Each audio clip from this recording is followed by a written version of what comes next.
Bonjour Madame, Messieurs, nous allons aujourd'hui aborder le séminaire de droit de conflit armé qui est une matière délicate, vaste. D'emblée, il faut partir de l'idée que lorsqu'on parle du droit des conflits armés, on s'attend à étudier d'une part les règles du droit des conflits stricto sensu, qu'on appelle le droit de la haie, et d'autre part les règles du droit humanitaire tirées des conventions de Genève de 1949, leur protocole additionnel et le droit international coutumier. Donc, comme vous le voyez, c'est une matière vaste, mais compte tenu du temps qui nous est imparti, nous allons aller à l'essentiel pour vous permettre d'améliorer et d'approfondir vos connaissances dans ce domaine. Ce qui caractérise le droit des conflits armés, c'est à la fois sa simplicité, mais surtout sa complexité. Simplicité dans la mesure où l'essentiel de ce droit peut se tenir en quelques principes et s'énoncer en quelques phrases. Mais complexité dans la mesure où un même comportement est régi par des règles qui varient selon le contexte, les instruments applicables, les sujets de droit en cause. Le droit des conflits armés est un droit simple en ce sens qu'il suffit d'un peu de bon sens et un minimum de générosité pour que n'importe qui puisse découvrir les règles de base sans être forcément un juriste patenté.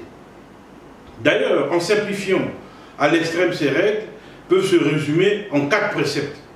Ne pas attaquer les non-combattants, c'est-à-dire les gens qui ne combattent pas, qui ne portent pas les armes. 2. Ne pas attaquer les combattants n'importe comment. 3. Traiter humainement les personnes en son pouvoir, notamment les prisonniers de guerre. Puis 4èmement, protéger les victimes des conflits, les victimes civiles notamment, mais également les victimes militaires qui deviennent des prisonniers ou des blessés.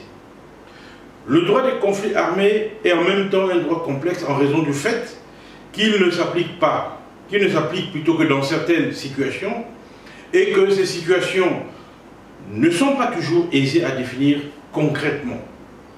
Et que selon les situations, un même comportement peut être licite ou illicite, illicite et incriminé, ni licite ni illicite. Ce qui fait donc la complexité de l'agencement des situations et des règles et rend parfois ardue l'interprétation d'un certain nombre de comportements. En défendant les agissements de Milan lors d'un conflit armé interne à Rome, Cicéron plaida le silentenim lex inter armes, ce qui veut dire les lois se taisent en temps de guerre.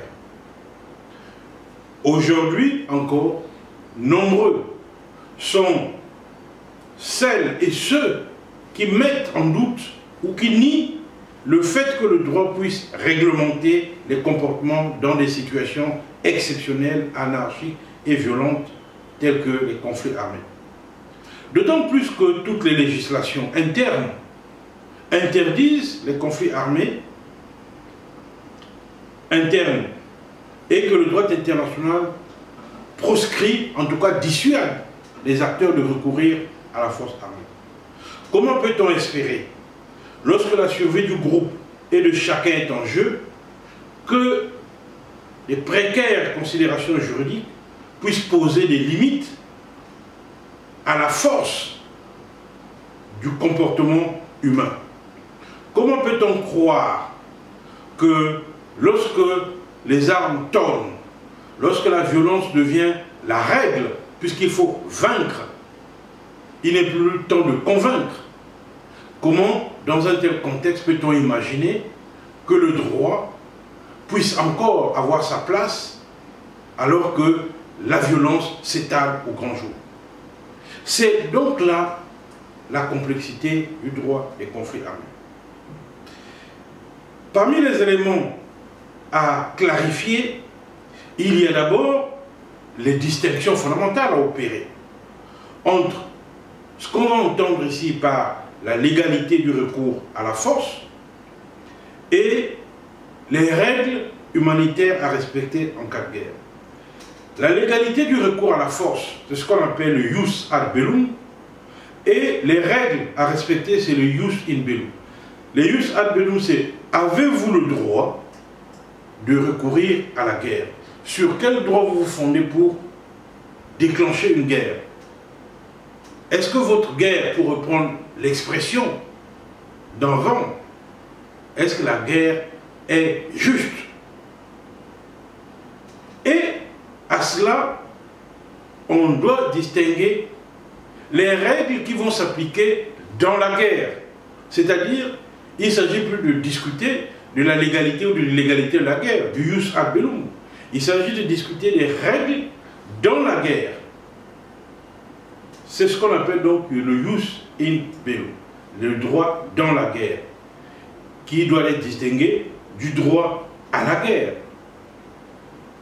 Le droit des conflits s'est développé à une époque où le recours à la force armée était une pratique licite dans les relations internationales. Cela ne veut pas dire qu'elle est complètement illicite, puisque l'article 51 de la Charte des Nations Unies autorise toujours le recours à la légitime défense, individuelle et collective, y compris par la force armée. Le chapitre 7 de la Charte des Nations Unies autorise toujours la communauté internationale à recourir à la force, éventuellement à imposer la paix par les armes. Donc, il n'y a pas une interdiction absolue de la guerre.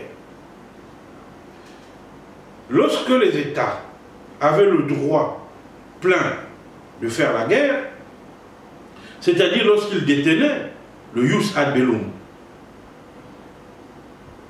il y avait simplement des indications qui permettaient de voir est-ce que le recours à la guerre est juste. À cette époque, rien ne se posait du point de vue de la logique à ce que le droit international exige le respect de certaines règles comportementales en temps de guerre, lorsque les États s'engagent dans les hostilités. Aujourd'hui, le recours à la force armée entre États est interdit par une règle impérative de droit international. C'est ce qu'on appelle le jus contra bellum. Donc, le jus ad bellum, le droit à la guerre, se heurte aujourd'hui au jus contra bellum.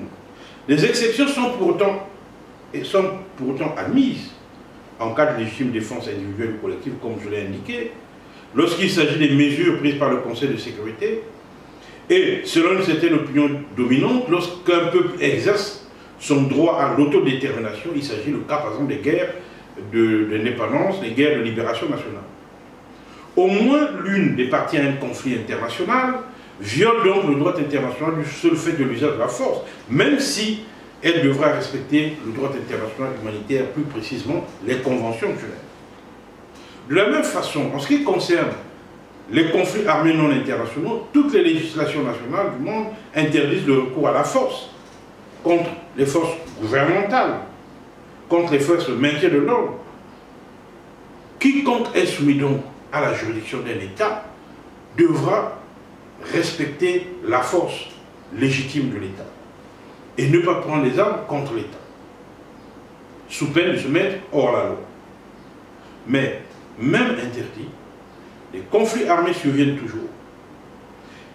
Et il est reconnu aujourd'hui que le droit international doit faire face à cette réalité de la vie internationale, non seulement en combattant ce phénomène, mais aussi en le réglementant pour garantir un minimum d'humanité dans ces situations inhumaines et illégales. Toutefois, pour des raisons pratiques, politiques et humanitaires, le droit international des conflits doit être identique pour tous les belligérants. Ceux qui ont recours légalement à la force et ceux qui ont recours illégalement à cette force doivent cependant respecter le droit international humanitaire. Dans toute autre hypothèse, le respect du droit international humanitaire deviendrait illusoire, car la question de savoir qui a recouru à la force, en conformité avec le jus ad bellum, et qui a violé le jus contra bellum, sera toujours sujet à controverse, tout du moins entre les belligérants. De plus, d'un point de vue humanitaire, les victimes du conflit de chaque côté ont besoin d'être secourues. ont besoin d'une protection identique, d'autant qu'elles ne sont généralement pas responsables des éventuelles violations du jus ad bellum commises par leur partie. Le droit international humanitaire doit donc être respecté indépendamment de tout argument de jus ad bellum et être clairement différencié de ce dernier. Le droit de recourir ou non à la guerre, le droit de la guerre en violation du droit international, les questions de légitimité, d'opportunité ou de justification de la guerre n'ont pas à interférer avec le droit d'assistance, le droit de protection que confère le droit international humanitaire, c'est-à-dire le bloc des conventions de Genève aux victimes des conflits, les populations civiles, les prisonniers de guerre et les soldats blessés ou malades. Toutes les théories, passées, présentes ou futures, concernant la guerre juste, ne portent que sur le jus ad bellum et ne peuvent justifier que ceux qui se battent pour une cause juste aient plus de droits ou moins d'obligations en vertu du droit international humanitaire que ceux qui se battent pour une cause injuste. Ça ne peut pas être une explication. Que la guerre soit juste ou injuste, ça c'est un autre problème. Une guerre juste, dans une guerre juste ou dans une guerre injuste, les règles du droit international humanitaire doivent être respectées. Les deux termes latins, jus ad bellum et jus in bello, n'ont été forgés qu'au siècle dernier. Mais Emmanuel Kant faisait déjà la distinction entre les deux concepts. Au premier temps de la doctrine de la guerre juste, les temperamenta belli de Grotius, c'est-à-dire les restrictions à l'action guerrière, ne s'appliquaient qu'à ceux qui faisaient la guerre pour une juste cause. En d'autres termes, dans les restrictions imaginées par Grotius, il s'agit d'une guerre juste que vous avez engagée, c'est-à-dire d'une guerre qui est considérée comme légale. Dans cette guerre juste, vous n'avez pas le droit de faire n'importe quoi. Il y a donc des restrictions, des règles qui vous empêchent d'avoir certains comportements. C'est ce que Grotius appelle les temperamenta belli. C'est-à-dire qu'il faut tempérer l'ardeur du soldat. Plus tard, lorsque la guerre devient un simple fait sur l'échiquier des relations internationales, il ne fut pas nécessaire de distinguer entre le jus ad bellum et le jus in bello. Ce n'est qu'avec l'interdiction du recours à la force qu'il est devenu indispensable de séparer les deux concepts. Cette séparation totale entre le jus ad bellum et le jus in bello implique également que le droit international humanitaire s'applique à chaque fois qu'il y a un conflit armé de fait. Il n'est plus nécessaire de faire des débats sur la légalité ou l'illégalité de la guerre. Quelle que soit sa qualification en termes de jus ad bellum, aucun argument de jus ad bellum ne peut être utilisé pour interpréter le droit international humanitaire. Toutefois, elle implique également que les règles du droit international humanitaire ne doivent pas être redirigées de manière à rendre l'application du jus ad bellum impossible. Par exemple, en rendant l'exercice de la légitime défense impossible. Pour certains, l'institutionnalisation croissante des relations internationales dans le cadre des Nations Unies, qui investit cette organisation d'un monopole légal du recours à la force ou développerait un ordre international hégémonique, renverrait le droit international humanitaire au statut de temperamenta belli, s'appliquant à ceux qui combattent pour une légalité internationale. Cela modifierait alors fondamentalement la philosophie du droit international humanitaire. Deuxième point, regardons quelles sont les origines du droit des conflits armés. Comme je venais de l'indiquer, au fil des siècles, les nations ont fait face au caractère inhumain et meurtrier de la violence guerrière. Elles ont acquis la conviction que les règles devraient exister dans la sphère des conflits afin de limiter les effets les plus néfastes de la guerre. Parce que le but de la guerre n'est pas de tuer les gens. Le but de la guerre n'est pas de massacrer les populations. Le but de la guerre est de soumettre à sa volonté son adversaire. De soumettre à sa volonté politique son adversaire par les moyens armés, les moyens diplomatiques, les moyens pacifiques ayant échoué. Donc, les conséquences de la guerre peuvent être la mort des soldats, la mort des populations civiles éventuellement, mais ce n'est pas le but recherché. C'est pour cette raison que les règles du droit des conflits armés viennent non pas pour interdire la guerre, mais pour l'encadrer afin d'éviter que les conséquences de la guerre soient plus néfastes et plus meurtrières pour les populations civiles. Deuxième point, les origines du droit des conflits armés. Au fil des siècles, les nations ont fait surface dans la sphère de la nécessité de préserver une certaine humanité et ont donc dû faire face au caractère inhumain et meurtrier de la violence guerrière et ont acquis la conviction que des règles devraient exister dans la sphère des conflits afin d'en limiter les effets les plus néfastes. Cette prise de conscience a connu une évolution sensible à partir du XVIe siècle avec la pratique des cartels, des capitulations et des conventions d'armistice. Ces évolutions destinées à humaniser le traitement des victimes des combats ont donné naissance à des règles coutumières révélatrices du développement d'une certaine éthique du combattant. Le processus de construction des normes juridiques internationales a commencé dans la seconde partie du XIXe siècle sous l'impulsion de personnalités comme Henri Dunant, témoin de la sanglante bataille de Solferino et inspirateur de la première convention de Genève de 1864 pour l'amélioration du sort des militaires blessés en campagne. Et Francis Libert, rédacteur du premier code promulgué en la matière par le gouvernement des États-Unis d'Amérique à l'occasion de la guerre de sécession. Au tournant du XXe siècle, ces évolutions ont été ancrées en droit positif par des conventions multilatérales concernant d'une part la protection des militaires et d'autre part les règles encadrant l'action des combattants. Mais les deux guerres mondiales ont tour à tour montré le caractère insuffisant des normes et les difficultés de leur application pratique dans le contexte des conflits.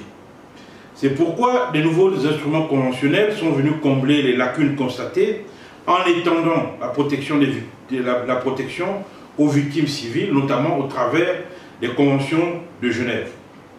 Dans ce contexte donc, le 12 août 1949 plutôt, 4 conventions ont été adoptées, ce qu'on appelle les conventions de Genève, à la suite des principes dégagés lors des procès internationaux de Nuremberg et de Tokyo. Les 4 conventions de Genève constituent ce qu'on appelle aujourd'hui le fondement du droit des conflits armés, à côté des précédentes conventions de La Haye de la fin du XIXe siècle et du début du XXe siècle. On peut, à partir de ce cheminement, se poser beaucoup de questions. Pourquoi en est-on arrivé là? Pourquoi a-t-on réglementé l'usage de la force pendant les conflits? Il faut déjà rappeler, comme je l'ai dit tout à l'heure, que le but du droit des conflits armés n'est pas seulement d'épargner celles et ceux qui ne participent pas ou plus au combat, indépendamment des causes au nom desquelles on se bat. Il s'agit ici de faire de telle sorte que les combattants utilisent un certain nombre de moyens, de méthodes de guerre pour éviter l'anéantissement total de l'ennemi. Pourquoi? Parce que gagner une guerre ne nécessite pas de tuer tous les soldats ennemis. Il suffit de les contraindre à se rendre, de les capturer ou de les soumettre à son autorité, on peut considérer que la guerre est gagnée. Il n'est donc pas nécessaire de massacrer des soldats qui ont déposé des armes, de massacrer des populations civiles ou de détruire les infrastructures civiles.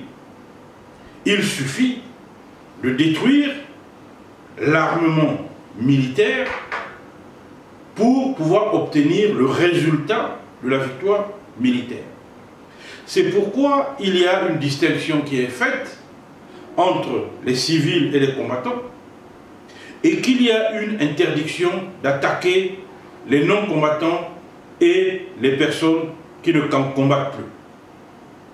Il y a enfin l'interdiction fondamentale d'infliger des souffrances inutiles ou des maux superflus aux personnes qui combattent ou aux personnes qui ne combattent pas. On doit également prendre en compte la nécessité militaire et la proportionnalité des actions militaires. Donc, tout ceci nous conduit à dire qu'il n'est pas interdit de recourir à la violence armée, puisque la Charte des Nations Unies elle-même laisse des possibilités de recourir à la force armée.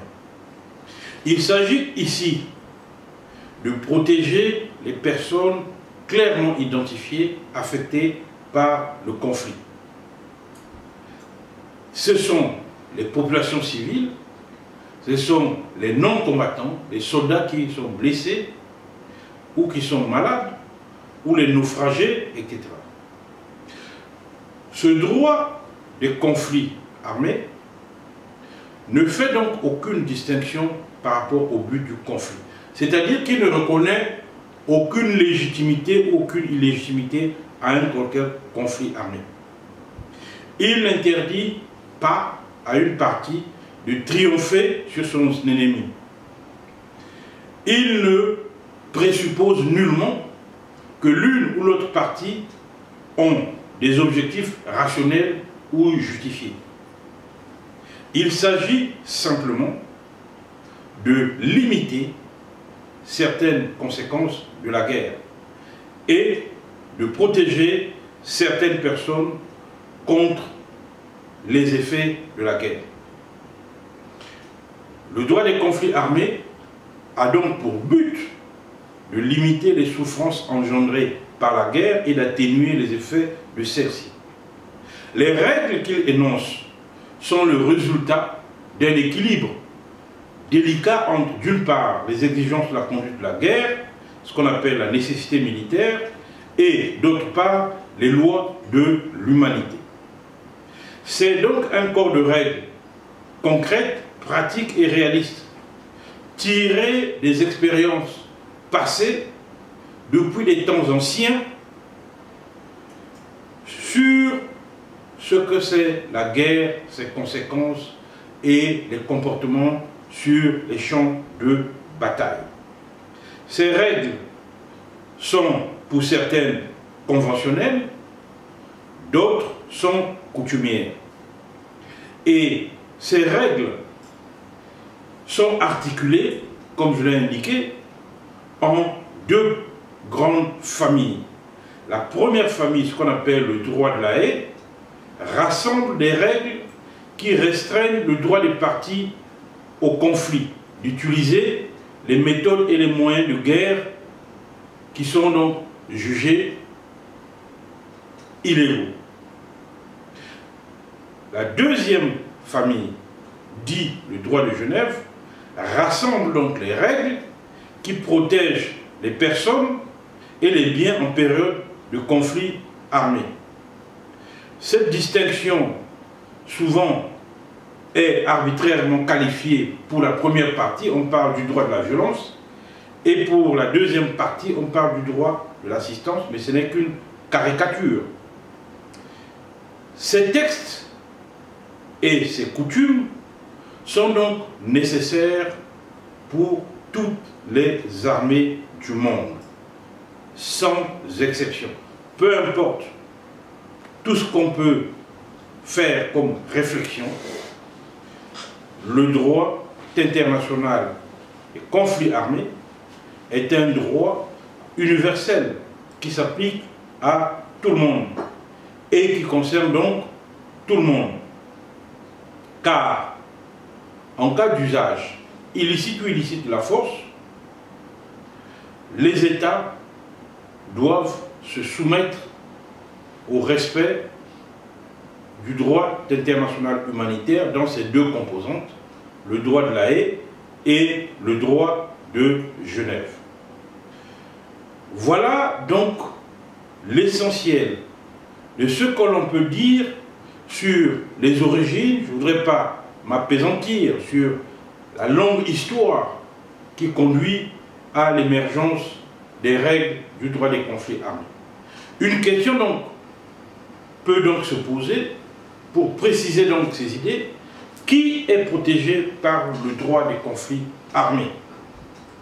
La réponse par rapport à ce que je viens de dire déjà est donc simple.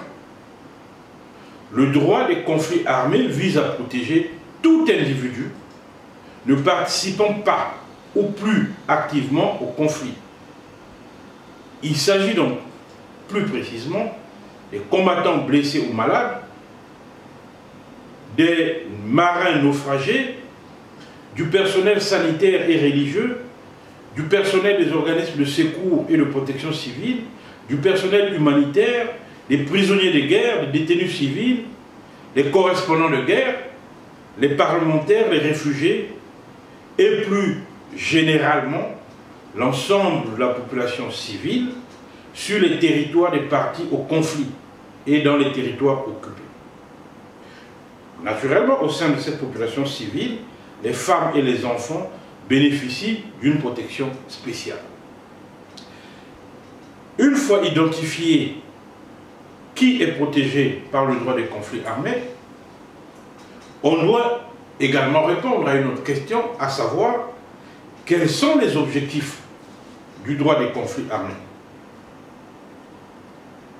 J'ai indiqué tout à l'heure les deux familles des règles. D'une part, le droit de La Haye, qui est dit le droit de la guerre, et d'autre part, le droit de Genève, qui est dit le droit de l'assistance humanitaire. En ce qui concerne la première famille, c'est-à-dire le droit de la guerre, à distinguer du droit à la guerre. Le droit de la guerre ici, comme je l'ai rappelé en introduction, c'est les règles qui s'imposent dans le conflit armé aux soldats qui combattent. Une première catégorie des règles du droit des conflits armés a pour objectif de protéger les combattants, d'abord eux-mêmes, contre les effets meurtriers de la guerre et de définir un certain nombre de règles applicables au combat et au comportement des soldats, des belligérants. Ce droit protège donc d'abord les militaires eux-mêmes et leur prescrit un certain type de comportement pendant la guerre. La guerre n'est pas une affaire donc de sauvage, de barbarie. La guerre a des règles que tout soldat doit respecter. Ce droit de la guerre est donc l'ensemble des règles relatives à la conduite des hostilités et aux méthodes de guerre. On y trouvera, par exemple, l'interdiction de la perfidie ou l'interdiction de déclarer qu'il ne sera pas fait de quartier. Il y a dans les protocoles additionnels de 1977 certaines règles relatives à la conduite des hostilités en situation de conflit armé international. Mais bien avant les protocoles de 1977, nous avons plusieurs conventions de La Haye du 29 juillet 1899 et du 18 octobre 1907, ainsi que la Convention et le protocole 1 pour la protection des biens culturels en cas de conflit armé du 14 mai 1954. Donc, voilà l'objectif de ce droit de la guerre. Protéger d'abord les soldats eux-mêmes contre les effets meurtriers de la guerre, puis leur prescrire des règles applicables au combat et un certain type de comportement pendant la guerre. Quant à l'autre famille, qu'on appelle le droit de Genève, ce droit vise à protéger les personnes qui sont victimes donc de la guerre. Il s'agit essentiellement des catégories que j'ai précédemment indiquées, à savoir par exemple le personnel soignant. Dans une armée, il y a un personnel soignant. Ce personnel soignant est protégé. Il y a les blessés et les malades, la première convention de Genève. Parmi les militaires, ceux qui sont blessés et qui sont malades ne peuvent plus être tués puisqu'ils ne sont plus combattants. Ils sont protégés par la première convention de Genève. En ce qui concerne la guerre navale, la guerre en mer, lorsque le bateau de guerre est détruit, les militaires qui sont à bord, qui deviennent donc des naufragés dans la mer, ne peuvent plus et ne doivent plus être tués car ils sont protégés par la deuxième convention de Genève. Il en est de même des militaires qui sont capturés par l'adversaire ou qui décident de déposer les armes et de se rendre au pouvoir de l'adversaire, devenant ainsi des prisonniers de guerre. Les prisonniers de guerre sont protégés par la troisième convention de Genève qui interdit formellement de les tuer ou de les soumettre aux actes de torture.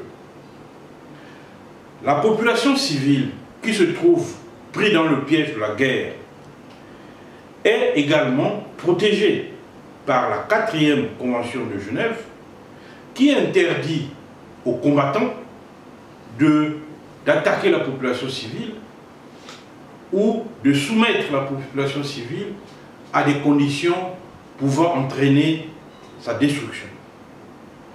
Donc il y a sur ces 4 conventions de Genève des objectifs clairs qui protègent ces catégories. On voit donc que les 2 grandes familles de règles, le droit de la Haye et le droit de Genève, ont des objectifs spécifiques. La première famille protège les militaires qui portent des armes, qui sont dans la guerre, et leur demande d'avoir un certain type de comportement vis-à-vis de leur ennemi. Alors que la deuxième famille prescrit des règles pour protéger des personnes qui ne combattent plus, la population civile, les blessés, les malades, les naufragés, etc., les prisonniers de guerre. À côté de ces 2 branches, certains tendent à rajouter d'autres éléments juridiques pour densifier le droit des conflits armés. C'est ce qu'on appelle ici le droit de la maîtrise des armements. C'est-à-dire que, au lieu d'attendre la guerre, nous savons qu'aujourd'hui, certaines armes, si elles sont employées pendant la guerre, ces armes ne peuvent pas faire la distinction entre les civils et les militaires. Une bombe nucléaire ne fait pas de distinction entre les civils et les militaires. Les armes de destruction massive ne font pas de distinction entre les militaires et les civils. Les gaz jetés dans une ville ne vont pas tuer que les militaires. Donc, ces armes de destruction massive, ces armes chimiques, les armes biologiques, les armes à sous-munitions, les mines antipersonnelles, par exemple, ne vont pas seulement tuer les militaires. Les mines antipersonnelles tuent les enfants. Certaines balles, types de balles, n'ont aucun intérêt, puisque le but d'une balle est de tuer, pas de tuer en infligeant des douleurs atroces. Donc, pour ces règles, pour tout ce type d'activité, il y a des règles qui réglementent. Par exemple, les armes incendiaires. Il est interdit d'incendier toute une forêt, par exemple, Parce qu'on ne tuera pas que les militaires, on pourra tuer les civils, les animaux, etc. Donc, cette troisième branche qu'on appelle le droit de la maîtrise des armements contient également des instruments internationaux relatifs au désarmement en visant une réduction progressive de certaines armes, sinon leur contrôle. Aujourd'hui, on ne veut pas qu'il y ait la prolifération de la bombe atomique. Parce que si tout le monde détient la bombe atomique, en cas de guerre, ça risque d'être la fin du monde. Donc il y a là une limitation de la possession de l'arme nucléaire. Une fois identifié qui est protégé, quels sont les comportements et les règles à respecter pendant la guerre, encore il faut préciser quand s'appliquent ces règles. Il y a le moment d'application. Il y a dans la question du temps plusieurs problèmes à régler.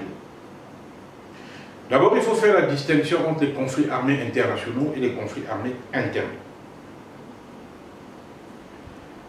Il faut partir du principe que l'ensemble des règles que nous venons de citer s'appliquent en période de conflit armé, international ou non international. Les conflits armés non internationaux, dont la manifestation la plus fréquente est aujourd'hui la guerre civile, doivent être distingués des situations de tensions internes, de troubles intérieurs, d'émeutes ou d'autres actes de violence analogue, qui ne sont pas considérés au sens strict comme des conflits. Lorsque dans une ville, il y a une grande manifestation, une émeute ou des actes de pillage, il ne s'agit pas d'une guerre civile. En principe, dans cette situation, ce sont les forces de l'ordre qui interviennent pour ramener l'ordre public. On n'a pas en face, donc, des combattants. Il n'y a pas d'un côté les militaires de l'État qui pourraient tirer sur les combattants en face. Donc cette situation n'est pas une situation de guerre civile. Même si on peut constater que ces situations de troubles peuvent dégénérer et aboutir à une guerre civile. La qualification de la situation est importante, car le régime des règles applicables dans chacune de ces circonstances en découle. Dès lors que vous dites que telle situation est une situation de guerre civile, le droit des conflits armés doit s'appliquer. Peu importe la raison qui conduit à cette guerre civile, cette raison n'a aucune justification. Si nous disons que dans tel pays, il y a une guerre civile, les deux parties qui combattent doivent immédiatement respecter le droit des conflits armés. En ce qui concerne les conflits armés internationaux, qui sont régis par un vaste éventail de règles, il s'agit des conflits qui opposent deux ou plusieurs entités souveraines, deux ou plusieurs États. Il y a donc nécessité également, dans ce type de conflit, de protéger les règles du droit des conflits armés. Le noyau dur des droits fondamentaux de la personne humaine, par exemple l'interdiction de la torture, l'interdiction des traitements inhumains et dégradants, s'applique quand le conflit armé international est déclenché. Peu importe la raison pour laquelle les deux États entrent en guerre. Peu importe la qualification, les justifications que les uns et les autres vont donner. La légitimité ou l'illégitimité de la guerre n'a aucune influence sur l'application du droit des conflits armés. Dès lors qu'on constatera qu'il s'agit d'un conflit armé international, mais les règles prévues par les conventions de Genève, les règles prévues par les conventions de La Haye, doivent immédiatement s'appliquer. Les personnes qui doivent être protégées ne doivent souffrir d'aucune discrimination. Et les règles, dans leur ensemble, devront s'appliquer. Il n'appartient pas aux parties en conflit de choisir quelles sont les règles qu'elles veulent appliquer ou quelles sont les règles qu'elles pensent pouvoir violer. Non, l'ensemble des règles s'appliquent. Par exemple, sont interdites les représailles, les peines collectives ou les déportations. Ce n'est pas parce que une armée d'un pays attaque votre armée que votre armée doit s'en prendre à la population civile de ce pays, même si cette population civile se trouve sur son territoire. Parce que la population civile n'a absolument rien à voir avec les objectifs ou les buts de la guerre. Donc on ne peut pas commettre des représailles contre la population civile au motif que leur pays aurait déclenché une guerre que vous jugez injuste ou illégale. Donc, si le droit international humanitaire s'applique dans les situations de conflit armé, il ne détermine pas si un État a ou non le droit de recourir à la force. Le droit international des conflits, le droit international humanitaire, ne cherche pas à savoir si vous avez, oui ou non, le droit de faire la guerre. Que vous ayez ce droit ou pas, ça c'est un autre débat. La question ici, c'est qu'une fois que la guerre est déclenchée, vous devez respecter les règles qui sont imposées par les conventions de La Haye et les conventions de Genève. Donc, sur ce point, il y a les règles en ce qui concerne la guerre, donc le droit dans la guerre, le jus in bello. Il y a les règles d'engagement. D'abord, les règles d'engagement, c'est-à-dire vous engagez le combat. En engageant le combat militaire, il y a des instructions qui sont élaborées par votre hiérarchie militaire et politique. Et il y a des circonstances et des limitations qui vous sont imposées pour l'usage de la force. C'est-à-dire que vous ne pouvez pas utiliser la force n'importe comment pour faire n'importe quoi. L'usage de la force ici comprend l'emploi des armes et toutes les mesures de nature coercitive susceptibles de limiter la liberté et les droits des personnes. Donc il y a des règles d'engagement de la guerre. Votre hiérarchie politique et militaire vous demande de faire la guerre, mais vous devez faire la guerre selon ces règles d'engagement. Ensuite, il y a des règles de comportement. Votre comportement. Vous avez reçu des instructions pour attaquer, par exemple, une armée. C'est les règles d'engagement qu'on vous donne. Mais en tant que soldat, vous devez avoir dans cette guerre également un certain type de comportement. Et c'est donc l'attitude que vous devez adopter pendant la guerre. C'est d'abord de votre comportement individuel, puis du comportement collectif, que dépend la survie du droit international des conflits armés. Les soldats, les combattants et leurs supérieurs hiérarchiques doivent avoir une attitude conforme au droit des conflits armés. Lorsqu'ils portent des armes pour combattre, ils doivent combattre selon les règles qui sont établies. Quelles sont ces règles? Quels sont ces principes? Nous avons donc, dans un 6e point, les principes fondamentaux du droit des conflits armés. Ces principes sont nombreux, mais on peut retenir ici les 4 principes fondamentaux. Il y a d'abord le principe d'humanité,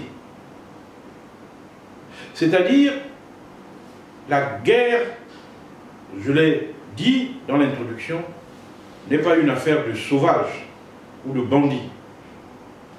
La guerre s'inscrit dans une démarche d'assujettissement à sa volonté politique et militaire, la partie adverse. C'est pourquoi les soldats, les armées, doivent en toutes circonstances, traiter avec humanité les personnes qui ne sont pas les combattants, notamment les civils. Ainsi, les militaires ne doivent pas créer des discriminations, ne doivent pas porter atteinte à la vie des civils, à leur intégrité physique, ne doivent pas faire des actes de torture contre les civils. Les militaires ne doivent pas faire des prises d'otages pour se venger de la mort de leurs camarades. Les militaires ne doivent pas infliger des peines collectives aux civils, ne doivent pas commettre des actes humiliants et dégradants, par exemple des viols contre des femmes. Les militaires ne doivent pas exécuter des personnes qui n'ont pas été condamnées par un vrai procès. Le respect donc de ces règles répond avant tout à une logique d'humanité. Car toute bataille militaire gagnée au mépris de la dignité humaine est en effet tôt ou tard une bataille perdue. La sauvagerie de la guerre entraînera toujours la vengeance et on rentrera dans le cycle de la vengeance pour la vengeance jusqu'à la fin. C'est pourquoi le principe d'humanité repose sur la volonté d'éviter dans la mesure du possible des maux superflus engendrés par le recours à la force. Ainsi, le choix des moyens et des méthodes de combat n'est pas illimité pour les militaires. Il y a la nécessité de trouver un équilibre entre le principe d'humanité et le principe de la nécessité militaire. Le deuxième principe, c'est donc le principe de nécessité. Le principe de nécessité militaire peut être défini comme le droit reconnu aux parties à un conflit armé d'utiliser le degré de force qui, d'une part, est nécessaire afin d'atteindre le but militaire, à savoir la soumission partielle ou totale de l'ennemi plus faible à sa volonté, et qui, d'autre part, n'est pas interdit par le droit des conflits armés. Donc le droit des conflits armés est un compromis entre la recherche de l'efficacité militaire, d'une part, et les exigences d'humanité, d'autre part. Il en résulte que le choix des moyens militaires de nuire à l'ennemi n'est pas illimité. Le principe de nécessité militaire peut donc être défini comme le droit reconnu aux parties belligérantes d'utiliser le degré de force qui est nécessaire afin d'atteindre le but légitime de la guerre. Utiliser le degré de force nécessaire. Il n'est donc pas utile, au vu de la nécessité militaire, d'utiliser une force superflue. Le principe de nécessité militaire ne peut donc pas justifier, par exemple, le non-respect d'un certain nombre de règles du droit du conflit armé. Il n'est pas nécessaire de détruire, par exemple, les habitations civiles. Si ces habitations civiles ne constituent pas un objectif militaire, ça ne sert à rien de les détruire. Ça ne sert à rien de brûler les champs des pauvres paysans si ces champs ne servent pas, par exemple, à ravitailler les combattants, etc. Donc, la guerre doit obéir à la nécessité militaire. On agit que sur ce qui est nécessaire pour obtenir la victoire. Ce qui est donc superflu doit être écarté. Le quatrième principe, c'est le principe de distinction. Dans la guerre, je l'ai dit, il y a des combattants et des non-combattants. Il y a ceux qui portent les armes, donc qui sont prêts à se battre, et ceux qui ne peuvent plus se battre, ou qui ne veulent plus se battre, c'est-à-dire des militaires qui sont blessés, des militaires qui sont malades, des militaires qui sont des naufragés en mer, les populations civiles qui ne portent pas des armes. On doit donc faire la distinction entre les combattants et les non-combattants. C'est pourquoi le principe de distinction impose aux belligérants de distinguer les objectifs militaires qui peuvent être attaqués des biens et populations civiles qui ne doivent pas faire l'objet d'attaques volontaires. Pendant la guerre, les militaires ne doivent pas s'en prendre aux populations civiles. La guerre est déclenchée par un État et non par les populations civiles, qui n'en sont nullement responsables ni du déclenchement de la guerre, ni de la justification de la guerre, ni de la façon dont la guerre est conduite. L'une des difficultés majeures de l'application de ce principe réside dans les modalités pratiques de distinction entre objectifs militaires et biens civils. C'est pour ça qu'on parle des principes de précaution dans les attaques, des principes de précaution contre les effets des attaques et les principes de proportionnalité. Pour qu'une armée décide de bombarder une ville habitée, il faudrait qu'elle s'assure que les bombardements constituent en ce moment-là une nécessité militaire, visent à détruire la force armée de l'autre partie. Et la proportionnalité veut que les bombardements ne soient orientés que vers les objectifs militaires et non vers les habitations civiles. Ceux qui s'engagent à bombarder doivent régler leurs armes de telle façon que les bombardements atteignent les points indiqués et ne fassent pas des victimes civiles inutiles. Il est vrai qu'il y aura toujours des victimes collatérales. Il y aura toujours des personnes qui vont mourir. Le but, ce n'est pas de dire qu'il y ait zéro mort civile. Il y aura toujours des gens qui vont mourir. Les maisons, les habitations qui sont juxtaposées au camp militaire pourront probablement être détruites par l'explosion des bombes. Les personnels civils qui travaillent dans les camps militaires pourront probablement mourir du fait des explosions. Mais ce qui est recherché, ce n'est pas zéro mort civile. Ce qui est recherché, c'est d'être prudent, d'être proportionnel, d'éviter de faire trop de victimes civiles inutilement, qui n'en est nécessaire. Il s'agit donc, sur la base de ce principe de distinction, de faire de telle sorte que ce soit les combattants qui soient tués et non les personnes civiles. De faire de telle sorte que ce soit les installations militaires qui soient détruites et non les installations des civils. C'est pourquoi les forces armées doivent toujours distinguer ce qui est civil de ce qui est militaire. Il faut, pour les armées en conséquence, faire de telle sorte, y compris pour l'armée qui peut subir les bombardements de l'autre partie. L'armée doit éviter de se mélanger à la population civile. Elle doit faire tout ce qui est possible pour s'éloigner des civils, pour que l'autre partie également fasse la distinction entre les civils, les objectifs civils et les objectifs civils.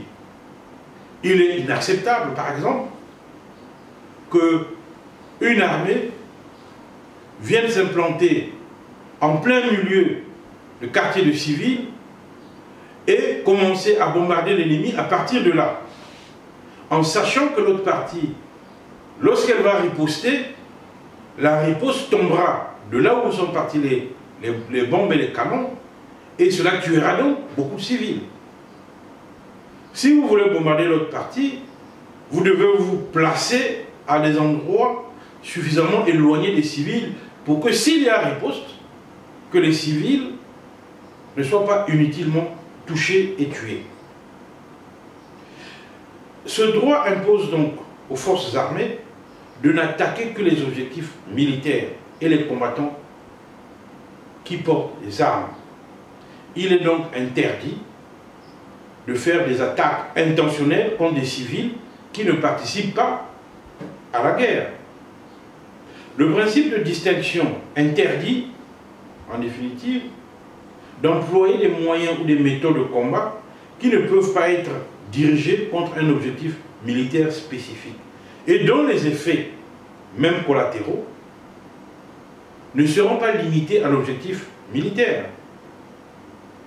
Lorsque vous utilisez, par exemple, des munitions avec du phosphore blanc dans les zones densément peuplées, le gaz qui va en sortir tuera la majorité de la population civile. Donc, le principe de précaution, de proportionnalité et donc de distinction ne serait pas respecté dans ce type de circonstances. Quatrième principe, découlant donc des trois premiers, le principe de proportionnalité, qui est en lien avec le principe de distinction que je venais d'indiquer. Le principe de proportionnalité vise donc à évaluer l'adéquation entre le moyen militaire que vous mettez en œuvre et l'effet militaire que vous recherchez.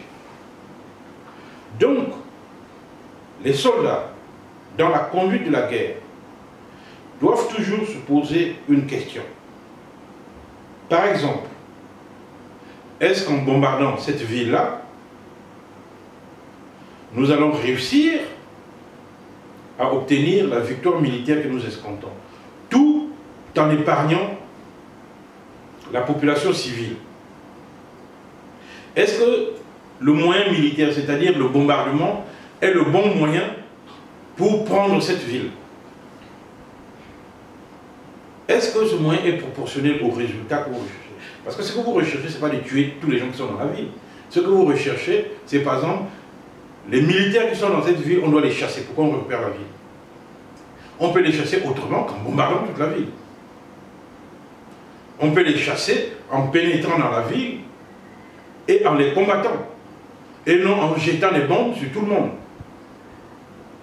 Donc, l'action militaire est fondée sur la recherche de l'équilibre entre le moyen militaire qu'on doit utiliser et l'objectif militaire qu'on veut atteindre. Est-ce que l'avantage militaire attendu est concret et direct? Parce que vous pouvez bombarder toute une ville, et puis ce sont les civils qui meurent, et les militaires qui sont là se sont bien cachés, bien barricadés. Finalement, quand vous pénétrez dans la ville, vous êtes massacrés. Donc, vous aurez massacré la population pour rien. L'objectif ne sera pas atteint puisque vous n'allez pas prendre la ville. Vous serez repoussé, la ville n'est pas conquise, mais par ailleurs, il y a eu des milliers de civils tués. Vous voyez, donc le moyen utilisé n'est pas proportionnel à l'objectif militaire recherché. C'est pourquoi l'attaque d'un objectif militaire, pour qu'il soit licite, il faut toujours faire la balance entre les pertes et les dommages qui sont attendus, parce que l'action militaire et la violence, on sait que quand on va bombarder, il y a des gens qui vont mourir, c'est la violence. Mais est-ce que cette violence n'est pas excessive au regard de ce qu'on attend, ce qu'on compte en tirer comme bénéfice? Est-ce que l'avantage militaire que vous allez rechercher, par exemple, si vous décidez de détruire un pont, on peut s'interroger. Ce pont, il permet aux camions d'amener la nourriture dans cette ville. Si vous détruisez le pont, c'est vrai que vous allez empêcher les militaires qui sont de l'autre côté de venir vers vous. Mais vous empêchez également les camions d'apporter la nourriture vers la population civile.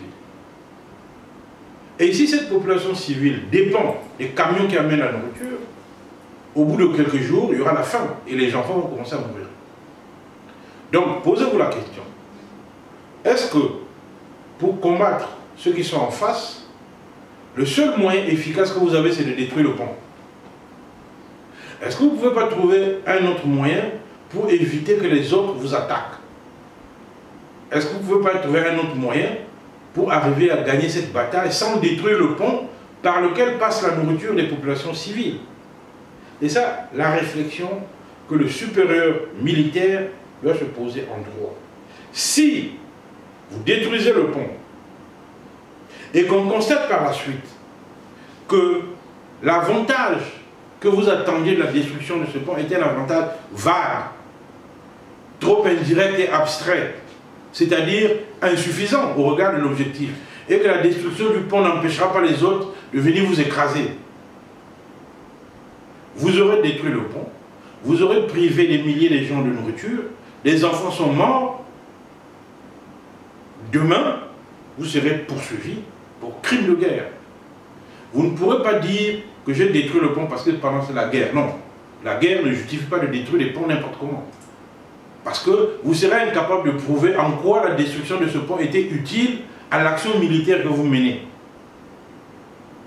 Si vous prouvez que la destruction du pont était nécessaire pour pouvoir obtenir l'avantage militaire, oui, on acceptera. Mais si on voit bien que ce n'était pas nécessaire, de toute façon ça ne se passe servir à grand chose, vous serez poursuivi pour crime de guerre.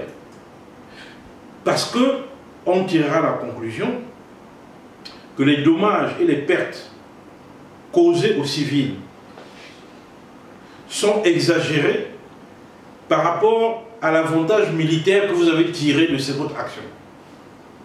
Donc, votre commandement a été défaillant et vous avez été excessif dans votre choix. Vous serez sanctionné pour cela, pour crime de guerre. Donc, l'application du principe de proportionnalité n'exclut pas que les dommages puissent être subis par la population civile. Il ne s'agit pas d'interdire de façon absolue que la population civile puisse subir la guerre, évidemment, et ça a des conséquences forcément sur la population civile. Il est inéluctable que des gens meurent dans la guerre. Je dirais même qu'il est normal de voir que des gens soient tués pendant la guerre. Ce n'est pas là le problème. Le problème, est-ce que ces morts sont justifiées? Est-ce que vous n'aurez pas dû épargner la mort des gens en prenant une autre décision militaire?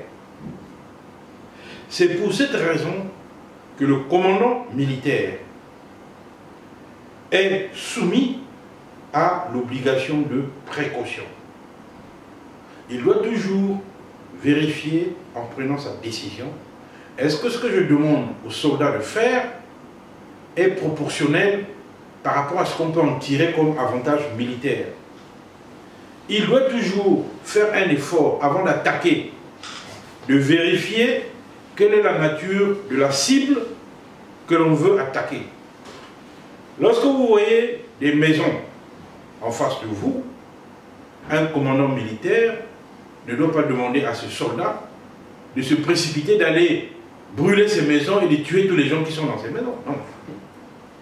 Assurez-vous d'abord, est-ce que ces maisons, qui est là dans ces maisons? On peut utiliser le renseignement, on peut envoyer des guetteurs, on peut, etc., etc. Pour ça, dans ce village, il y a qui là-dedans? Est-ce qu'il y a des gens qui ont des armes là-dedans? Est-ce qu'il y a des combattants? Est-ce qu'il y a des engins armés stationnés, etc.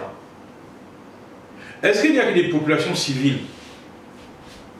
Lorsqu'on a des doutes, par exemple, il arrive, on demande aux gens dans un village, on dit, mais écoutez, nous on va arriver demain dans votre village, tous ceux qui ne sont pas militaires, on vous demande de quitter ce village, parce que nous on va attaquer ce village. Si on vous trouve, ben, vous serez mort. On donne un temps suffisamment raisonnable à ces populations civiles de quitter. Parce que l'objectif c'est quoi? C'est de prendre le village. L'objectif ce n'est pas de tuer tous les gens qui sont dans le village, ça n'a aucun intérêt. Donc les populations civiles peuvent se retirer du village, par exemple aller se cacher dans la forêt. Une fois le combat militaire terminé, les populations civiles peuvent revenir dans le village et continuer à vaquer à leurs occupations, peu importe l'armée qui est implantée. Parce qu'elle n'est pas concernée par les combats civils.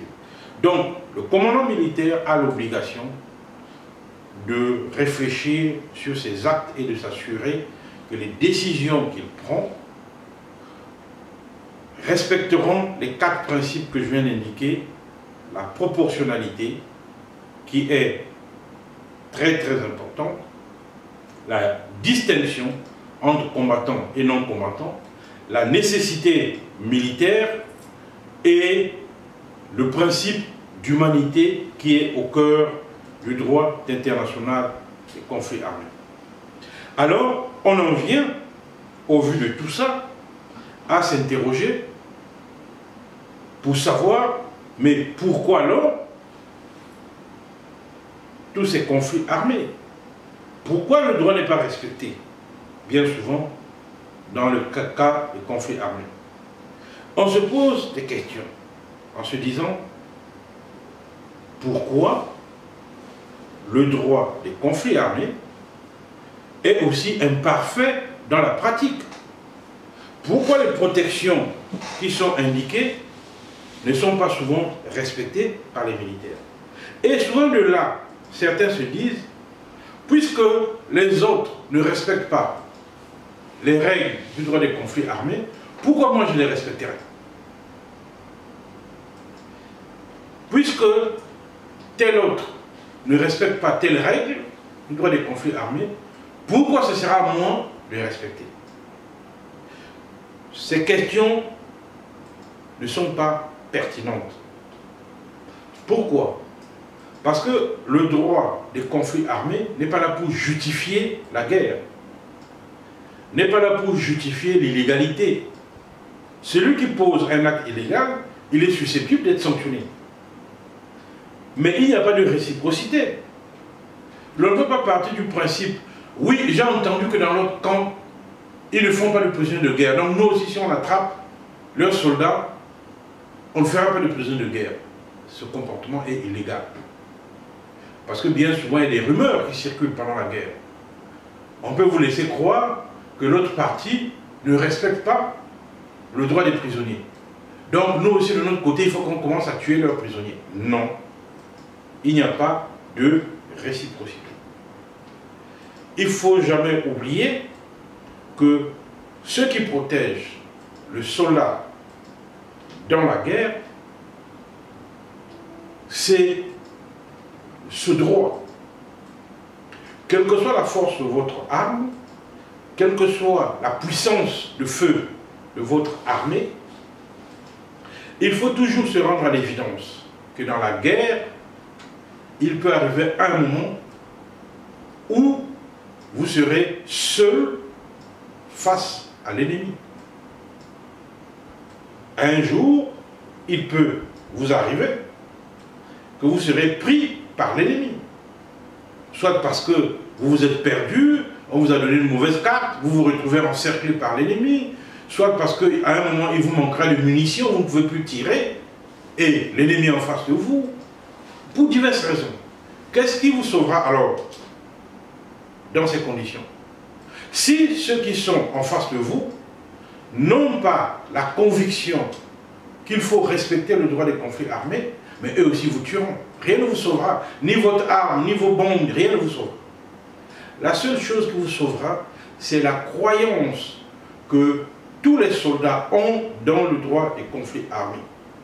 Parce qu'ils savent, quelles que soient les justifications, quel que soit ce que les chefs militaires ou les hommes politiques disent, si un soldat a déposé les armes, lorsqu'il lève le drapeau blanc, moi, soldat en face, je ne dois plus tirer sur lui, quelles que soient les circonstances.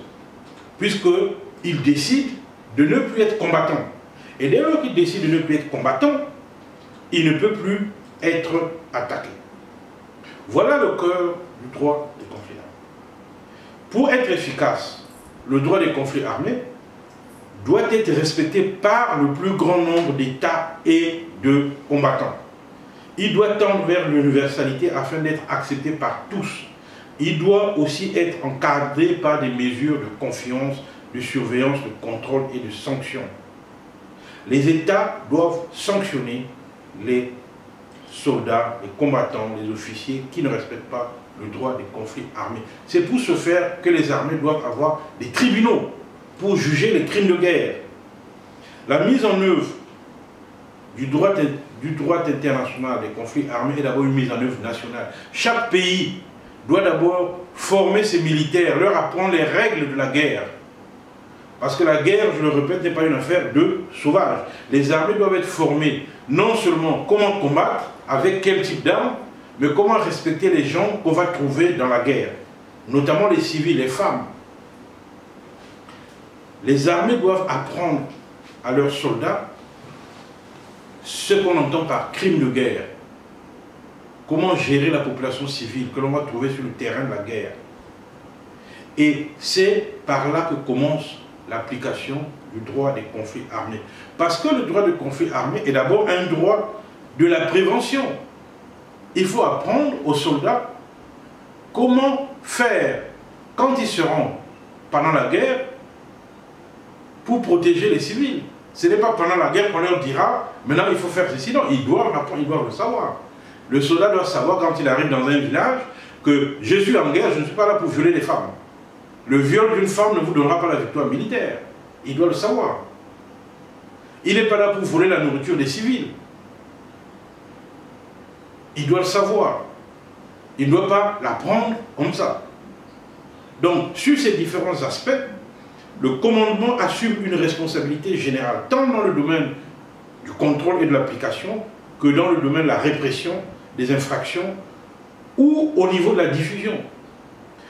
Le commandement militaire est responsable de l'instruction des soldats. Le commandement militaire doit s'assurer, avant d'envoyer les troupes dans une guerre, que ces troupes-là savent les règles, connaissent les règles de la guerre. Qu'ils savent que s'ils seront pris par l'ennemi, ils seront des prisonniers de guerre. Et donc ils doivent déposer leurs armes. Le commandement militaire doit veiller à donner des ordres et des instructions propres à assurer l'exécution des règles d'engagement et des règles de protection conformes au droit international des conflits armés. Et la répression, la sanction doit être systématique et exemplaire. Un soldat qui ne respecte pas une règle et qui commet un crime de guerre doit être sanctionné. Les sanctions doivent être prévues par la loi, par le code de justice militaire éventuellement, ou par le code pénal du pays en question. La sanction ne doit pas se limiter simplement aux sanctions disciplinaires. Il ne s'agit simplement pas de dire vous avez des mises à pied. La sanction doit être pénale. La sanction peut aller jusqu'à l'emprisonnement.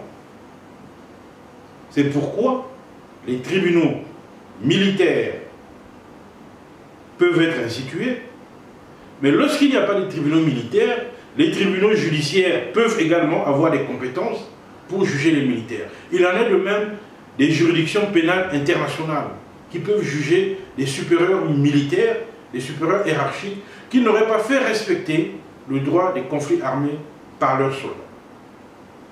Ainsi,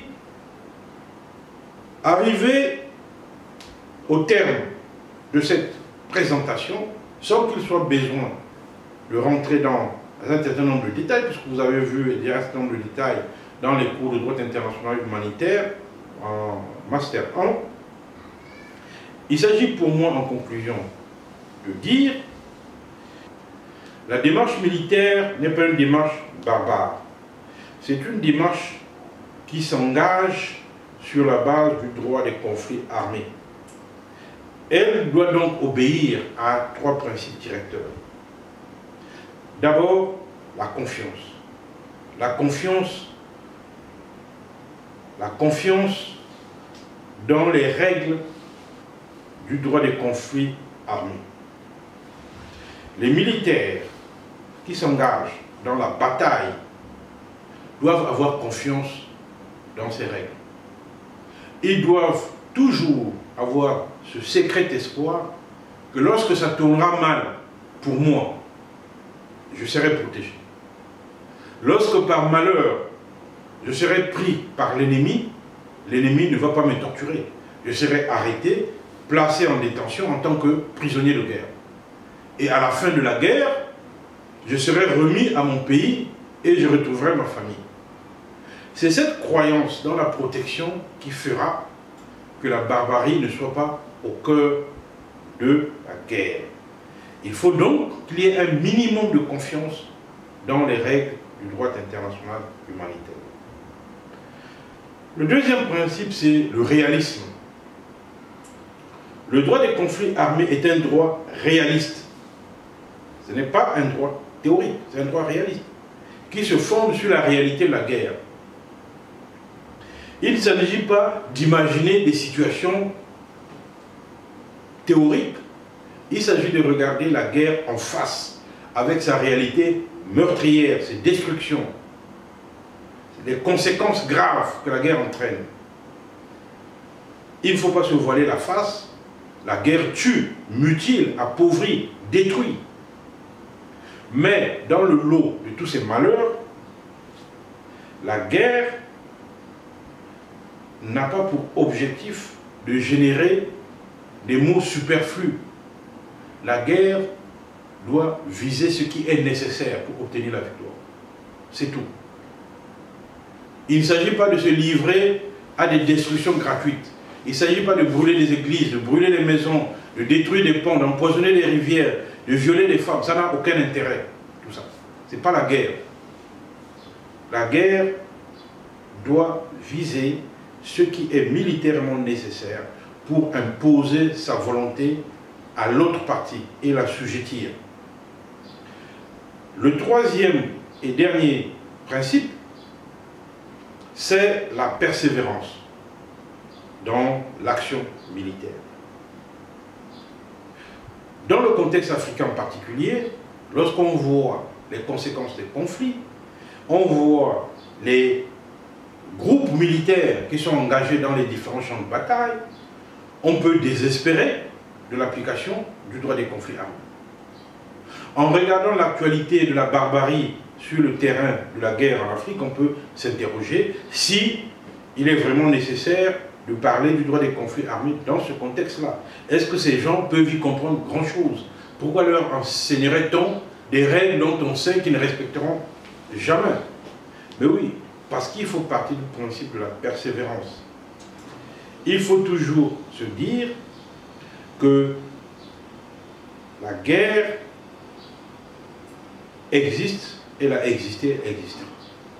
Si les soldats d'aujourd'hui, peut-être, commettent des crimes de guerre, mais si les soldats de demain sont bien formés, peut-être qu'ils ne commettront plus ces crimes de guerre. Donc, il faut qu'il y ait de la persévérance dans la diffusion et la connaissance du droit des conflits armés. Les chefs militaires doivent, en ce qui les concerne, faire preuve de beaucoup de patience et de beaucoup, parfois, de tolérance dans l'appropriation, je dis bien, et non pas dans la répression, dans l'appropriation des règles du droit des conflits armés. Le niveau d'instruction, la faible capacité de certains soldats à comprendre la complexité des règles, la difficulté de disposer des formateurs compétents, expliquent parfois les errements des forces armées dans le contexte africain. Mais l'engagement doit être inébranlable. C'est-à-dire que les hiérarchies militaires doivent faire tout ce qui est en son pouvoir pour que les militaires qui sont engagés dans la guerre puissent savoir que le but de la guerre n'est pas de tuer les gens par son simple plaisir. Le but de la guerre n'est pas de détruire des villes, des villages, des ponts pour le plaisir. Le but de la guerre n'est pas de massacrer, de violer des femmes pour le plaisir. Le but de la guerre est d'obtenir un avantage sur l'autre partie, pour pouvoir soumettre cette partie à sa volonté. Maintenant, que ceci soit juste ou injuste, ça c'est un autre débat. Au moins qu'on respecte les règles lorsqu'on veut faire cela.